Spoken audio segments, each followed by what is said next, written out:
وہ خزائن جو ہزاروں سال سے مدفون تھے، اب میں دیتا ہوں اگر کوئی ملے امیدوار، کوئی ملے امیدوار۔ اعوذ باللہ من الشیطان الرجیم، بسم اللہ الرحمن الرحیم۔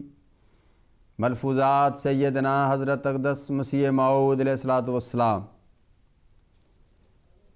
مومنین کے تین طبقے۔ حضرت مسیح موعود علیہ الصلوۃ والسلام فرماتے ہیں، دنیا میں ہمیشہ انسانوں کے تین طبقے ہوتے ہیں، سابق بالخیرات، مقتصد اور ظالم۔ سابقین کو نشانات اور معجزات کی ضرورت نہیں ہوتی، وہ تو قرائن اور حالات موجودہ سے پہچان لیتے ہیں۔ مقتصدین کو کچھ حصہ روشن دماغی کا ملا ہوا ہوتا ہے اور کچھ تاریکی کا، اس لیے وہ دلائل اور معجزات کے محتاج ہوتے ہیں۔ مگر تیسرا طبقہ جو ظالمین کا ہوتا ہے، وہ چونکہ بہت ہی غبی اور بلید ہوتے ہیں، بجز مار کھانے کے وہ نہیں مانتے۔ یہ ایک قسم کا جبر ہوتا ہے جو ہر مذہب حق میں پایا جاتا ہے، کیونکہ ظالمین بجز اس کے کچھ نہیں سمجھتے۔ حضرت مسیح کے لیے طاؤوس رومی کا اتفاق ہو گیا۔ موسیٰ کی قوم جو پہلے ہی سے مزدوریوں اور فرعونیوں کی سختیوں سے نالاں تھی، اس نے حضرت موسیٰ علیہ السلام کی دعوت کو قبول کر لینا اپنی نجات کا موجب سمجھا، اور پھر بھی اللہ تعالیٰ ان کی اصلاح کے لیے وقتاً فوقتاً ان پر عذاب بھیجتا رہا۔ کبھی طاعون، کبھی زلزلے، مختلف طریق پر انہیں منوایا، اور اسی طرح ہوتا رہا ہے۔ غرض یہ ایک سنت اللہ ہے کہ ظالمین کو اللہ تعالیٰ اس طریق پر سمجھاتا ہے۔ کیوں؟ یہ فرقہ زیادہ بھی ہوتا ہے اور غبی بھی۔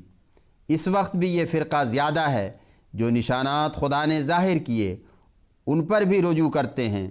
کسوف خسوف کی حدیث کو مجروح قرار دے دیا، لیکھرام کی پیش گوئی پر اعتراض کر دیا، ہر نشان جو ظاہر ہوتا ہے اعتراض کر دیتے ہیں۔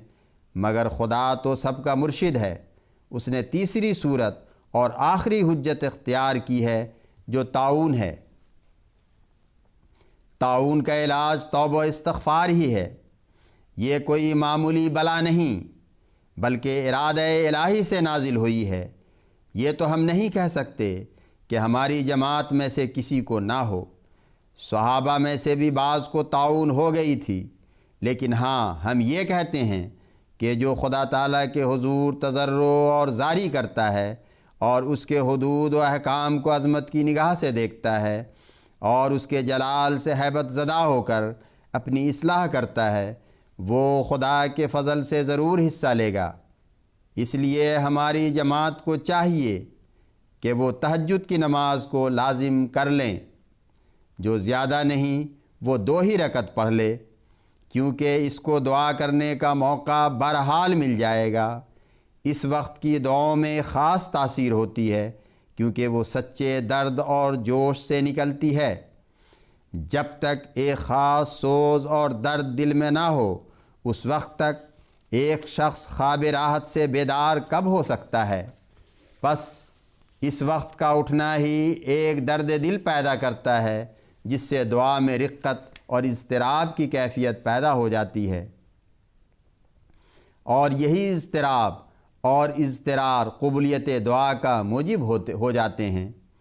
لیکن اگر اٹھنے میں سستی اور غفلت سے کام لیتا ہے تو ظاہر ہے کہ وہ درد اور سوز دل میں نہیں، کیونکہ نیند تو غم کو دور کر دیتی ہے۔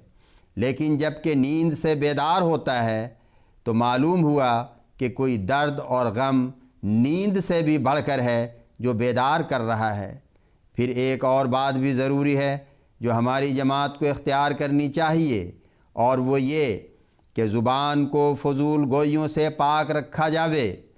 زبان وجود کی ڈیوڑی ہے، اور زبان کو پاک کرنے سے گویا خدا تعالیٰ وجود کی ڈیوڑھی میں آ جاتا ہے۔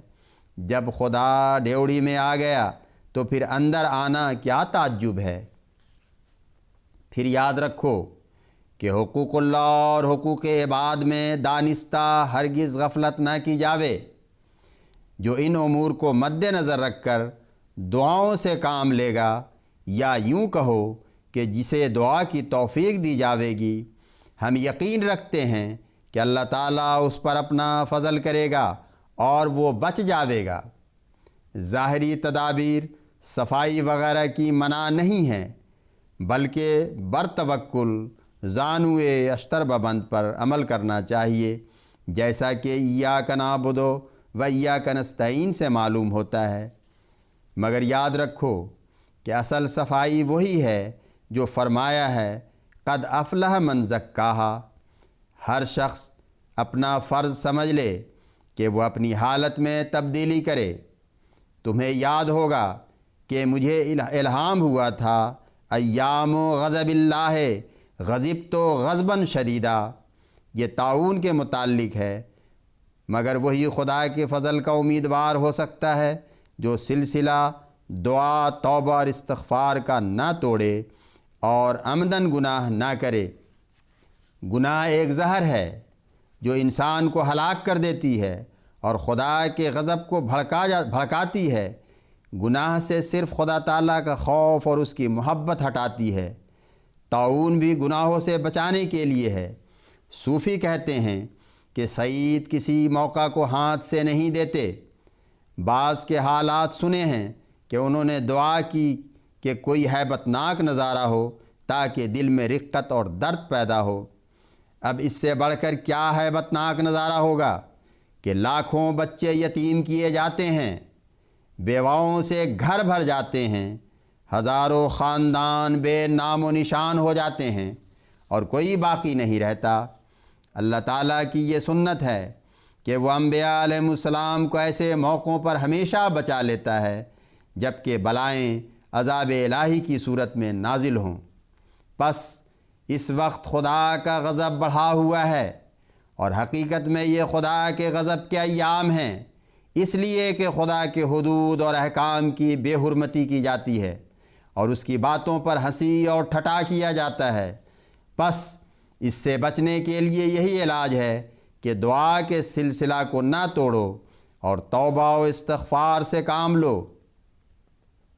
وہی دعا مفید ہوتی ہے جب کہ دل خدا کے آگے پگھل جاوے اور خدا کے سوا کوئی مفر نظر نہ آوے۔ جو خدا کی طرف بھاگتا ہے اور اضطرار کے ساتھ امن کا جویاں ہوتا ہے، وہ آخر بچ جاتا ہے۔ اللہم صلی علی محمد و آل محمد وبارک وسلم انک حمید مجید۔